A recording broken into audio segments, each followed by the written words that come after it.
Es un privilegio, veo. Se me fueron los hondureños y ahora no sé, llegó todos con sombrero. Segunda de Timoteo, capítulo 1. Por favor, acompáñenme al libro de Segunda de Timoteo.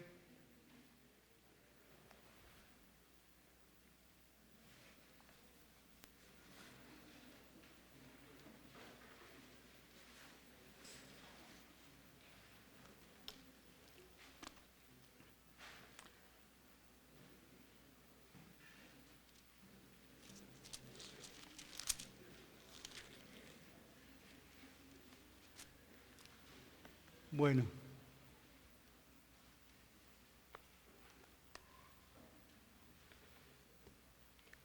antes de empezar, Segunda de Timoteo, capítulo 1, es una carta que de principio a fin es el corazón de un hombre que sueña que alguien tome la posta. Ahora, vamos a ver cómo era este tiempo. Era un tiempo difícil. En el año 64, sabemos que fue el famoso incendio de Roma. Nerón quería parecerse a Grecia y rumores bien infundados indican que de los 14 barrios, que la mayoría eran en madera, este hombre les prendió fuego. Cuando prendió fuego, calles angostas, se desató todo y algunos historiadores dicen que fueron 6, otros 7, pero 6, 7 días en los cuales quedó totalmente consumido Roma. Se salvaron 2 barrios y medio, según los historiadores. Cuando el pueblo se dio cuenta por los rumores bien infundados que había sido Nerón, no tuvo mejor idea que culpar a los cristianos. Y se desató una de las grandes persecuciones sobre el cristianismo. El ser cristiano era ir a la muerte. Al perseguir a los cristianos, ocurre el segundo encarcelamiento del apóstol Pablo. El primer encarcelamiento, sabemos que fue un encarcelamiento, por así decirlo, suave, cuando termina el libro de los Hechos, en una casa alquilada, pero en este segundo encarcelamiento ya estaba dictaminada la muerte. Por eso cuando termina Segunda de Timoteo capítulo 4 dice, yo ya estoy para ser sacrificado. Entonces vamos a pensar en el apóstol Pablo. El apóstol Pablo estaba en sus últimos momentos, una carta angustiosa, ser cristiano, ir a la muerte, las iglesias fundadas, ¿qué pasaría? ¿Qué jóvenes tomarían esa posta? Y de pronto escribe esta segunda carta a un muchacho, un joven. De pronto era muy tímido, su salud no era muy buena, porque Pablo le recomienda tomar vino en aquel momento por su estómago. Era perseguido, joven tímido, pero era hijo de padre griego y madre judía. Hechos 16 acompaña a Pablo en el segundo viaje misionero, en Hechos 17 en Tesalónica, Primera de Tesalonicenses, lo vemos allí enviado. Después acompaña a Pablo a Corinto y termina en su tercer viaje misionero este hombre de Dios. Y el corazón de Pablo, cuando le escribe a Timoteo, quiero que piensen en algo. ¿Cómo era aquel momento? Por favor.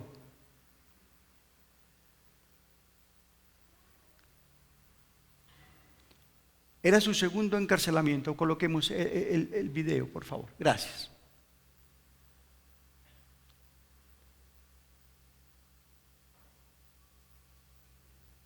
Su segundo encarcelamiento, le va a escribir a este joven y no quiero ni pensar lo que eran las cárceles romanas.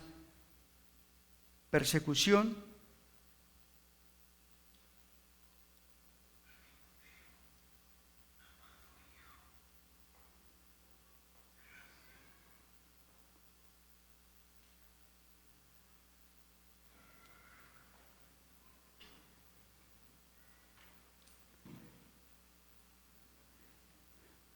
Dejémoslo ahí, ahorita, vamos.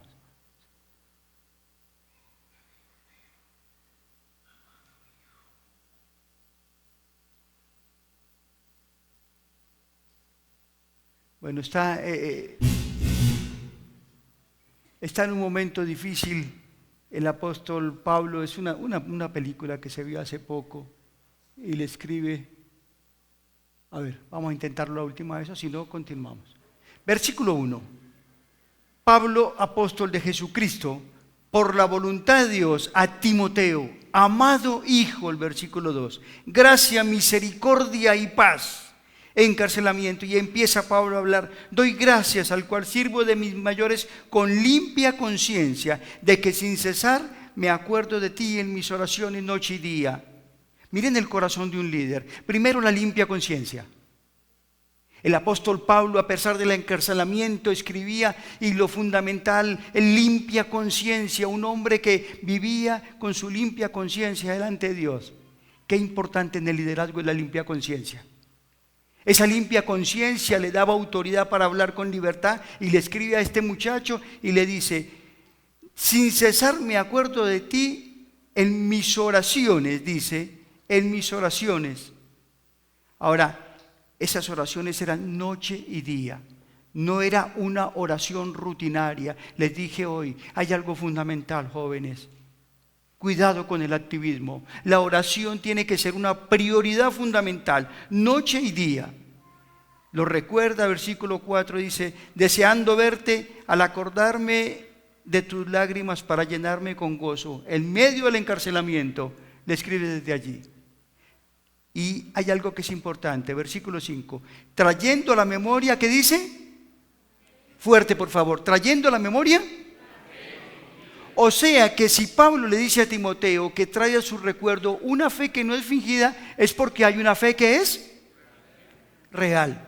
Pero si hay una fe no fingida, también hay una fe que fingida. Puede haber una fe que no es real. Y empieza a caminar la carta, y en ese corazón de Pablo le va a hablar de esa fe genuina que es fundamental. Versículo 6. Hablándole de esa fe no fingida, le dice Timoteo: hay evidencias de una fe no fingida. Y vamos a ver las evidencias de esa fe no fingida y cómo distinguirse en el ministerio. Por favor, coloquemos a ver, vamos colocándolo. ¿Cómo distinguirse en el ministerio? Les voy a hablar de 3 rasgos: fervor, valor y fidelidad. Miren la primera evidencia de la fe no fingida. Versículo 6. Por lo cual te aconsejo que avives el fuego del don de Dios que está en ti por la imposición de mis manos. Porque no nos ha dado Dios espíritu de, sino de, ¿qué más? Amor y dominio propio. Les voy a pedir algo antes de comenzar con el que está al lado. Son 2 días, pero por favor, que la palabra de Dios examine nuestros corazones. Con el que está al lado, orá por eso, por favor. 2 minutos.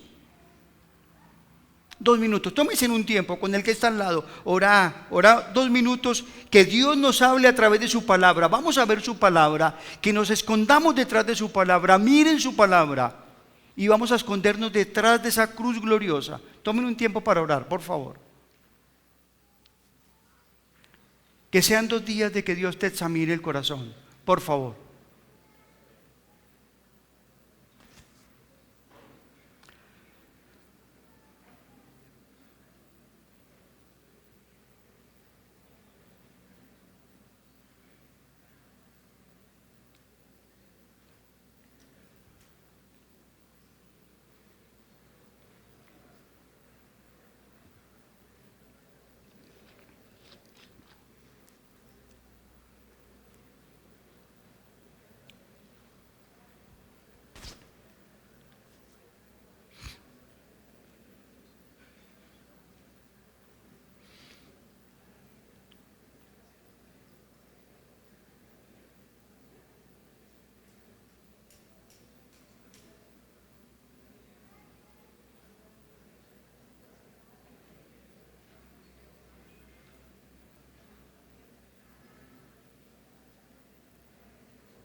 Vamos a orar. Bendito Dios.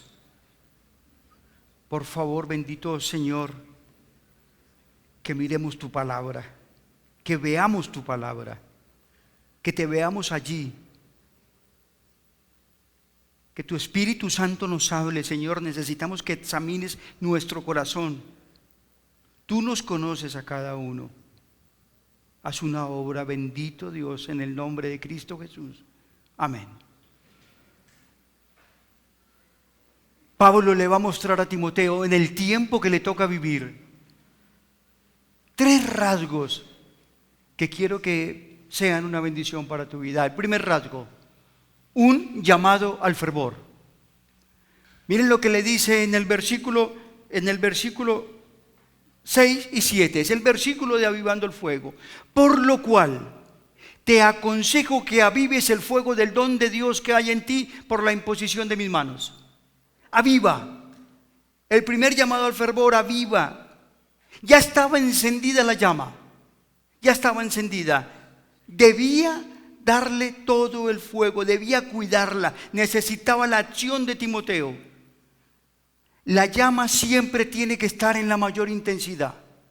En Argentina en este momento estamos en invierno. En el invierno muchas veces puede llegar bajo 0 grados. Entonces en los lugares hay hogares donde se le pone leña, pero esa leña, si no se está moviendo y se está soplando, se puede apagar. Y no sirve. Pablo le dice a Timoteo: aviva el fuego del don de Dios que está en ti por la imposición de las manos. La imposición de las manos de Pablo identificaba que Timoteo era un muchacho que había demostrado humanamente una fe genuina. Es un llamado paternal a continuar.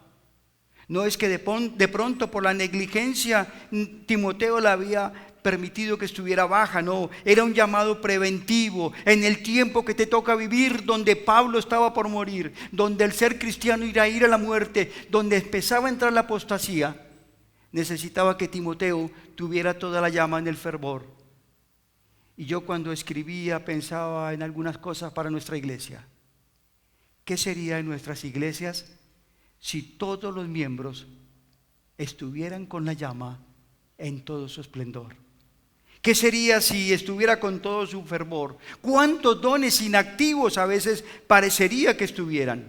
No nos dice el don que se trata, pero jóvenes, todos los dones son importantes para Dios. No importa el don que sea, el don de servicio, el don de enseñanza, el don de misericordia, son importantes. Es como Pablo lo explica. La oreja no es mayor que el pie, todo el cuerpo se necesita. El oído, el ojo, todo el cuerpo se necesita, cada parte del cuerpo. En la iglesia igual. Todos los dones tienen que estar avivados para que la iglesia pueda vivir así. Ahora, cuando hace ese llamado, Pablo le dice: tiene que estar avivada, pero le da un estímulo. El llamado al fervor le da un estímulo. La llama tiene que estar en todo su esplendor. Le da un estímulo primero negativo. Le dice: Dios no nos dio un espíritu de cobardía. Antes de ser cristianos, el libro de Romanos dice que éramos esclavos, estábamos bajo la servidumbre del diablo. Espíritu de temor, de cobardía, de miedo, de incredulidad. En Romanos nos habla que ese espíritu no es de Dios. Cuando Cristo nos salva, nos sella con el Espíritu Santo para capacitarnos para poderle servir. Y el Espíritu Santo es una evidencia de la salvación. Dice que el Hijo de Dios tiene el Espíritu de Dios. Miren, tenemos un privilegio que no tuvo ni el pueblo de Israel. En el jardín del Edén, cuando la presencia de Dios se manifestaba, era una presencia transitoria. Adán y Eva pecaron y la presencia de Dios salió del jardín del Edén. Después con los profetas Dios se manifestaba en su presencia, pero partía. Cuando Moisés hizo el tabernáculo de reunión donde ofrecían los sacrificios, dice que la gloria de Dios estaba en aquel lugar, pero partía. Era transitoria. En Primera de Reyes capítulo 8, cuando Salomón hace ese templo majestuoso de plata, de piedras preciosas y de oro, dice que cuando lo inaugura, eso no era lo importante, era la gloria, el Shekinah, la gloria de Dios que inundaba, pero fue transitoria, porque el libro de Ezequiel dice que por la idolatría de Israel, esa gloria subió un día al templo, se fue a los muros, después al monte, y el pueblo de Israel no la volvió a ver. Pero en Juan capítulo 1, versículo 14, dice que esa gloria habitó entre nosotros con toda su gracia y su verdad en la persona de Jesucristo. Pero también fue una presencia transitoria, porque el libro de Hechos, que dice, en Hechos capítulo 1, dice que un día esa presencia partió a la presencia de Dios, ascendió, y aquellos ángeles le dijeron: varones galileos, ¿por qué estáis mirando al cielo? Ese Cristo un día regresará, pero fue transitoria. Pero un día, cuando creímos en el Evangelio, empieza esa transformación de adentro hacia afuera, cuando el Espíritu Santo nos sella, mora en nosotros. La Escritura dice que nos enseña, nos recuerda, y son las arras de nuestra herencia. Qué increíble privilegio que ni el pueblo de Israel tuvo de la presencia de Dios. ¿Qué dice 1 Corintios 6? Que somos templo del Espíritu Santo de Dios. Ya no vivo yo, mas Cristo. Amén. Y Pablo le dice que no nos dio espíritu de cobardía, sino dio el Espíritu Santo. Pero ¿cómo es el Espíritu Santo? Primero dice de poder. ¿De poder por qué? De poder porque en aquel tiempo como ahora tenía que dificultades, un espíritu de poder para poder vivir la vida cristiana, pero de poder para transformar nuestro corazón más a la imagen de Cristo. Cada día ese espíritu actúa en nosotros, nos examina, nos muestra el pecado y nos transforma. Es un espíritu de poder. Es el poder que transforma nuestras vidas. Es el poder que le permite al Hijo de Dios alcanzar los propósitos. Es el poder de Dios, esa capacidad que te da para poder servir. Pero también es un espíritu de amor. ¿Por qué? Porque antes no amábamos. Pero la palabra de Dios dice que el Espíritu Santo nos sella y nos capacita para empezar a amar. ¿Para amar primero a quién? A Dios, a quien no amábamos. Empezamos a amar a Dios, pero espíritu de amor para amar al prójimo, primero a nuestros hermanos. Ustedes se preguntan, ¿qué sería si no tuviéramos ese espíritu de amor? ¿A ustedes no les ha pasado que de pronto con el que está sirviendo en la iglesia, por X o Y razón, lo quieren mandar al tercer cielo? No me digan que no. ¿Sí o no? Pero Dios nos capacitó con ese espíritu de amor para perdonarlo o para pedir perdón, y nos capacita para servir en la iglesia. Sin el Espíritu Santo que nos capacita sería imposible. Pero también es un espíritu de dominio propio para poder vivir en santidad, de dominio propio, de autocontrol, decir no a lo que destruye y sí a lo que construye. El Espíritu Santo es lo que transformó la vida de esos discípulos. Miren, si yo les preguntara en esta noche, ¿qué me dirían del apóstol Juan en sus cartas? Primera, segunda y tercera de Juan. ¿Qué palabra resalta? Ayúdeme, vamos. ¿Qué? Es el discípulo del amor, ¿cierto? El que no ama no ha conocido a Dios. Juan no es blanco ni negro. Habla allí de una manera muy particular, certero. No va ni para un lado ni para el otro. Ahora, ¿qué pensaríamos de Juan cuando los evangelios le dice: Señor, ¿no quiere que roguemos que descienda fuego del cielo para que destruya estos samaritanos? Pero ese hombre, con ese espíritu que tenía, cuando Dios lo salvó, el Espíritu Santo, vuelve en Hechos, lo capacitó para ser un hombre transformado totalmente. Espíritu de poder, de amor y de dominio propio. Miren lo que dijo un escritor. Es el gran triunvirato espiritual. Pertenecen a cada creyente. No son dones naturales, no nacemos con ellos, no se obtienen en un aula, no son del medio ambiente, no se heredan, pero todos los creyentes poseen desde el momento en que creemos.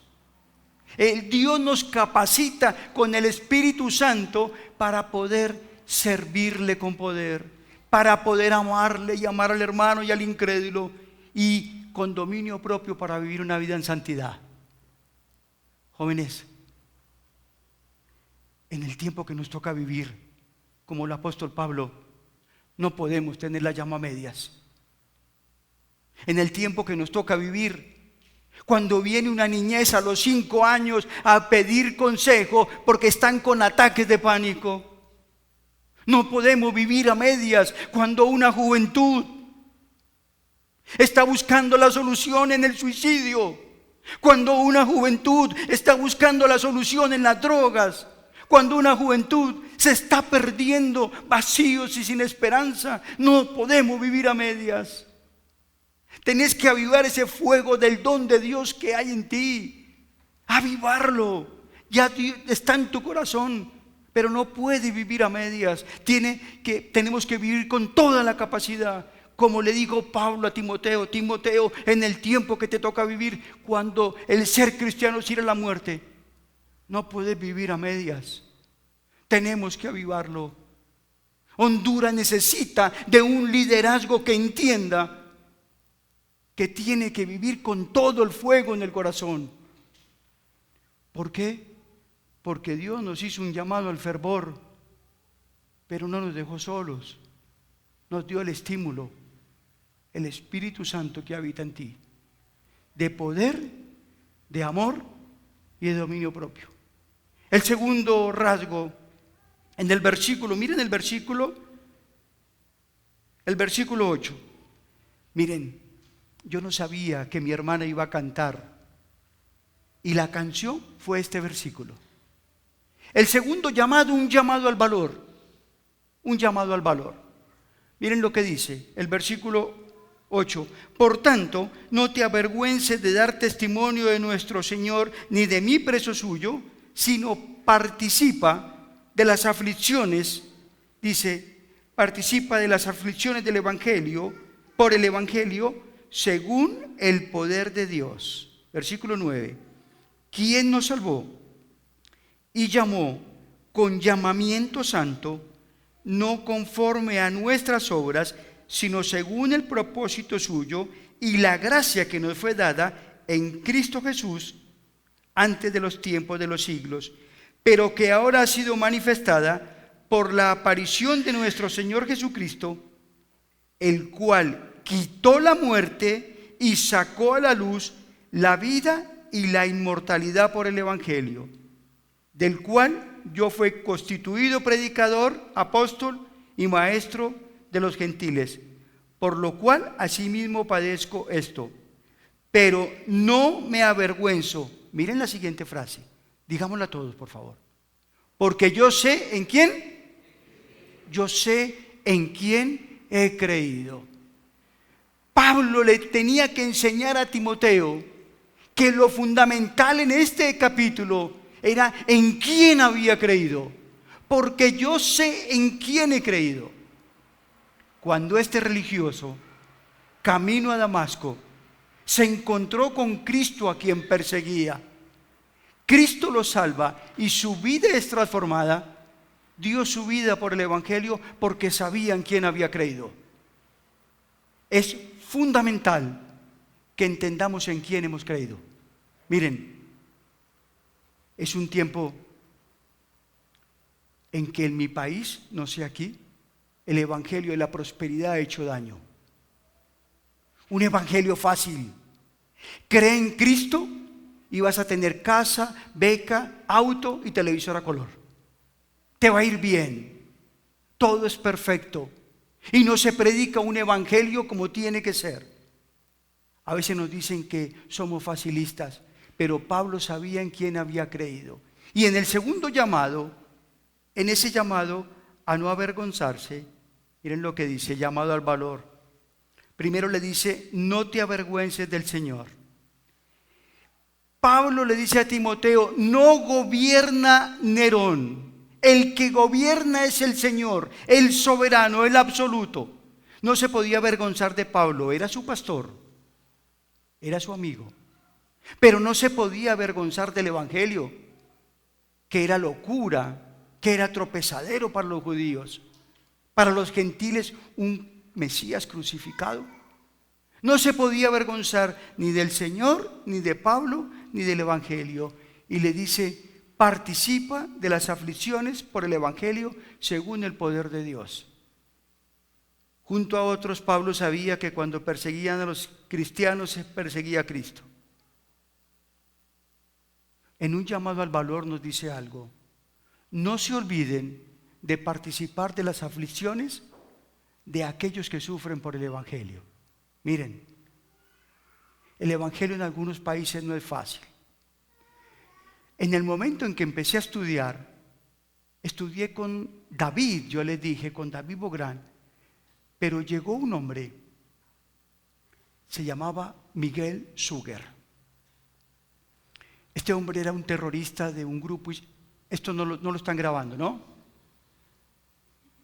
Bueno, este hombre pertenecía a un grupo islámico, yo lo pido por él, pertenecía a un grupo islámico.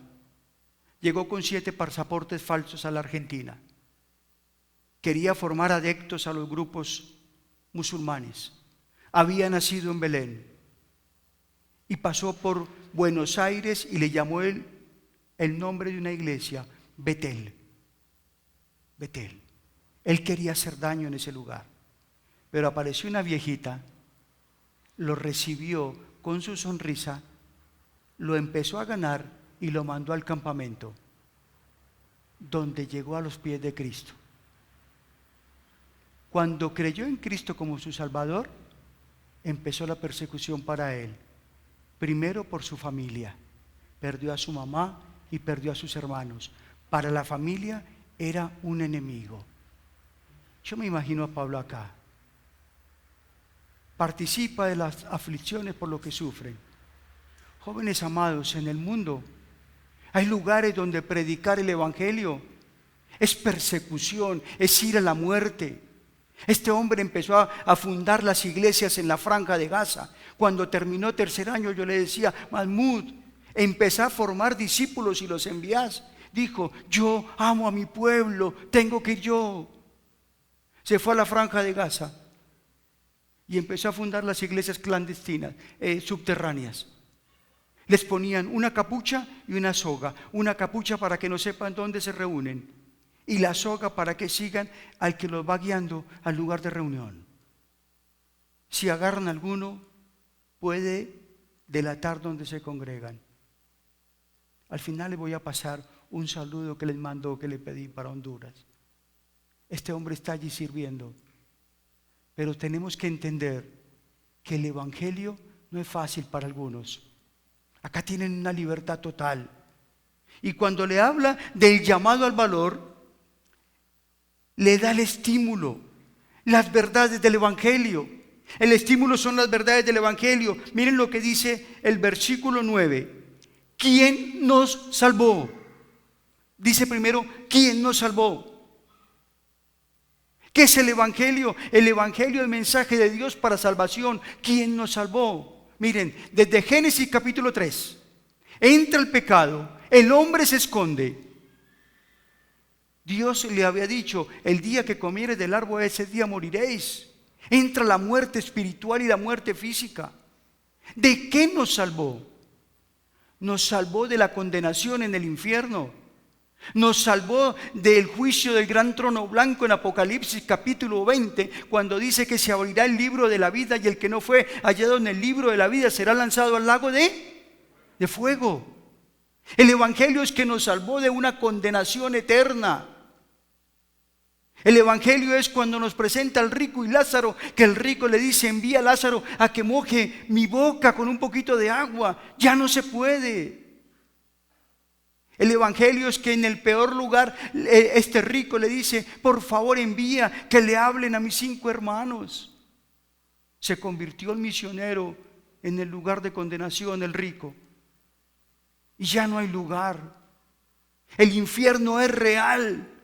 ¿De qué nos salvó? De la condenación eterna. De eso nos salvó. Tenemos que hablarle del infierno al perdido. No podemos predicar un evangelio que parecería que es el evangelio de la prosperidad. ¿De qué se van a salvar si no entienden que se salvan del infierno? Dice la palabra de Dios que nos llamó. Después de salvarnos, nos aparta. Dice: no conforme, ¿qué dice? No conforme a nuestras obras, el versículo 9. La salvación, si la salvación dependiera de nuestros méritos, perderíamos toda esperanza. Siempre ha sido por gracia, favor inmerecido de Dios. Esa gracia aparece en Juan capítulo 1, versículo 14. Esa gracia aparece allí. Miren, jóvenes, nos salvó por su gracia. Desde Génesis 3:15, todos los capítulos de la Biblia apuntan a esa cruz desde Génesis. Génesis 3:15, la simiente de la mujer te va a herir en la cabeza y tú le herirás en el pie. Cuando Dios los sacó del Edén por su pecado, los cubrió con pieles de animales, aparente, sangre derramada para cubrir el pecado. Después los sacrificios, sangre en lugar de. Éxodo capítulo 12, la Pascua.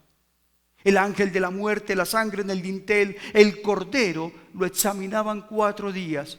Tenía que ser molido por la familia. Pasa el ángel de la muerte, el cordero en lugar de sangre. Levítico capítulo 15 y 16, el día de la expiación. El animal en lugar de sangre derramada, el sumo sacerdote. Adelantémonos un poquito. Isaías 52 y 53.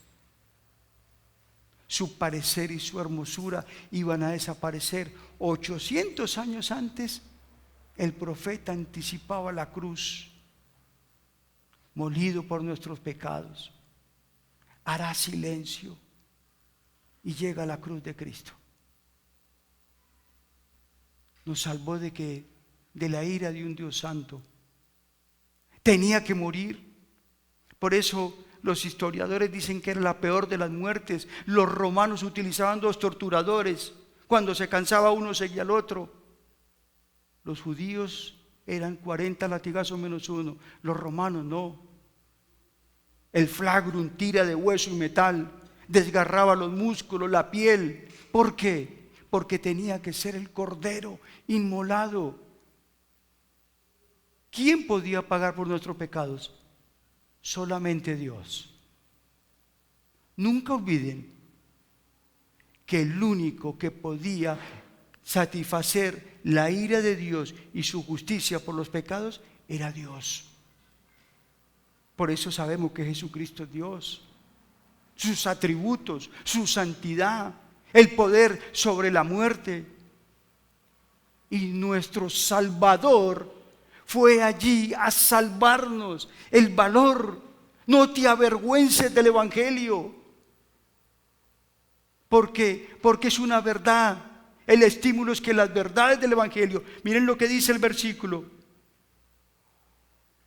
pero que ahora ha sido manifestada por la aparición de nuestro Señor Jesucristo, el cual, ¿qué dice? Quitó la muerte, la abolió, la hizo ineficaz, quitó su poder. No ha sido eliminada todavía hasta el juicio del gran trono blanco, pero ya le sacó su eficacia. ¿Dónde está, oh muerte, tu aguijón? Venció la muerte. Quitó la muerte. El evangelio es que quitó la muerte. Por eso el cristiano ya no tiene temor. Pero la segunda acción dice: sacó a la luz la vida y la inmortalidad por el evangelio.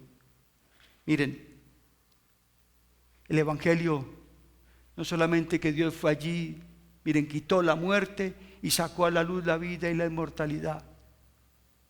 El Evangelio es que Cristo quitó la muerte, pero resucitó al tercer día. Venció la muerte, no es una religión. Yo compartí hace poco. Hay un hombre que escribió un libro que se llama Evidencia que exige un veredicto. A este hombre le pidieron que demostrara que la resurrección de Cristo era falsa. Y llegó a los pies de Cristo. Y en ese capítulo, él define así la resurrección. Dice, los musulmanes con sus millones de seguidores van a la tumba de su Dios y la tumba está. Los hindúes igual, los mahometanos igual, pero si los cristianos vamos a la tumba de nuestro Dios, la tumba está vacía. No es una religión, tenemos un Dios vivo. ¿Por qué? Por toda la evidencia que hay. En 1 Corintios dice que primero apareció a Cefas. ¿Quién es? Pedro. Aquel hombre, dice la Escritura, que en la casa del sumo sacerdote, ante una criada se atemorizó y le negó 3 veces. Y terminó llorando amargamente. ¿Ustedes piensan lo que hubiera sido si ese Pedro no se hubiera encontrado con un Cristo resucitado? No sé qué le hubiera pasado. Pero la Escritura dice que ese Pedro que se asustó en la casa ante una criada, en Hechos capítulo 2, se levanta en aquel lugar, en el pórtico de Salomón, y predica ese mensaje ante el Sanedrín, ante los judíos, y le dice: ustedes mataron al autor de la vida, pero Dios le ha hecho Señor y Cristo. Cobró valor Pedro, porque por las verdades del Evangelio. ¿Y qué sería? Después 1 Corintios dice que apareció a Jacobo, el hermano del Señor, que era incrédulo y que se burlaba de él. Pero en el libro de los Hechos es uno de los pilares de la iglesia en Jerusalén. ¿Por qué? Porque se encontró con un Cristo resucitado. ¿Y qué sería de Pablo? Aquel perseguidor que consintió en la muerte de Esteban, aquel que perseguía a los cristianos y dio su vida por causa del Evangelio, porque se encontró a un Cristo resucitado. Miren, cuando Pablo le escribe a Timoteo esto, de que el estímulo son las verdades del Evangelio, dice: porque yo sé en quién he creído. Y mi pregunta es, cuando yo sé en quién he creído, ¿mi vida puede continuar igual? Imposible. La vida del cristiano, el Hijo de Dios, la primera evidencia es el Espíritu Santo, que no es un espíritu de cobardía, sino de poder, de amor y de dominio propio. El cristiano tiene que dar evidencia de una vida transformada. Tiene que tener valor por las verdades del Evangelio. Cuando sabemos en quién hemos creído, tenemos que salir con valor a compartir esas gloriosas verdades del Evangelio. El llamado al valor, las verdades del Evangelio. Cuando uno va a esa cruz, tiene que salir transformado, jóvenes. No puede salir igual. El tercer rasgo, rápidamente, versículo 13. Versículo 13. Dice la Escritura: retén la forma de las sanas palabras que de mí oíste, en la fe y amor que es en Cristo Jesús. Guarda el buen depósito por el Espíritu Santo que mora en vosotros. Ya sabes esto, que me abandonaron todos los que están en Asia, de los cuales son Figelo y Hermógenes. Tenga el Señor misericordia de la casa de Onesíforo, porque muchas veces me confortó, no se avergonzó de mis cadenas, sino que cuando estuvo preso en Roma me buscó solícitamente y me halló. El tercer rasgo es la fidelidad. Mantener la forma de las sanas palabras, un bosquejo, un diseño. Pablo le dice a Timoteo: guarda el depósito del Evangelio. El depósito del Evangelio es un mensaje dado a los discípulos y dado a nosotros. Jóvenes, prediquen un evangelio claro. No traten de mutilarlo. Prediquen un evangelio claro, que Dios nos salvó. ¿De qué nos salvó? Del infierno, de la condenación. La ira de Dios es una realidad porque Dios es santo, soberano y justo. La ira de Dios es por el pecado del hombre, que Romanos dice que detiene la verdad. El hombre es inexcusable. Las verdades del evangelio nos salvó. ¿De qué nos salvó? Del infierno. ¿Por qué? Por el pecado. El hombre es pecador, perdido y sin esperanza. La paga del pecado es muerte. Somos pecadores. No por obras, es imposible. Y tenemos que hablar de Cristo, las verdades del evangelio. Lo vimos. Quitó la muerte, sacó a la luz la vida. Cristo murió, derramó su sangre, fue el que ocupó nuestro lugar en la cruz. Cuando en eso hemos creído, tenemos que defenderlo. Y el estímulo que le da, le dice el estímulo, ejemplos negativos. Habían algunos que se habían apartado. ¿Por qué es un ejemplo? Para no actuar como ellos. Se habían apartado por doctrina, por conveniencia, por miedo, por pecado. Cuando debieron mostrar amor al prójimo no lo hicieron. Pero hay un ejemplo positivo. Onesíforo oró por su casa. Ese nombre significa portador de ayuda. Lo buscó solícitamente y lo halló en aquella prisión.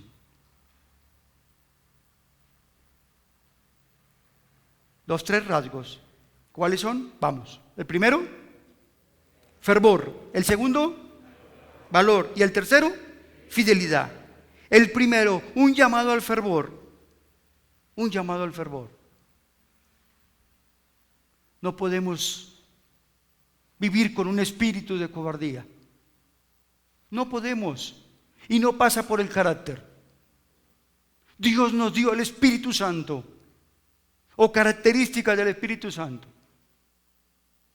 Nos dio un espíritu de poder, de amor y de dominio propio. Timoteo, en el tiempo que te toca vivir, persecución de la iglesia, donde el ser cristiano es ir a la muerte, tenés que tener todo el fuego en el corazón. No podés vivir a media. Ahora en este tiempo, la persecución es diferente en algunos lugares. Pero las ideologías nos están invadiendo.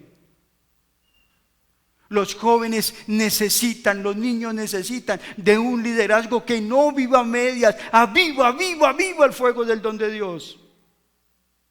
Qué privilegio que tenemos. Mi Salvador, por un pecador perdido, me salva, muere en la cruz, la verdad del evangelio, y me sella, me dice: no estás solo, Eliezer. Yo te capacito con poder, amor y dominio propio. Las verdades del evangelio. Un llamado a vivir en valor esas verdades gloriosas. Jóvenes, cuando yo sé en quién he creído, no tengo que tener temor a nada. No tengo que tener temor. Esto no es una religión, es una verdad gloriosa. Yo sé en quién he creído. Por eso lo lleva al último, un llamado a la fidelidad.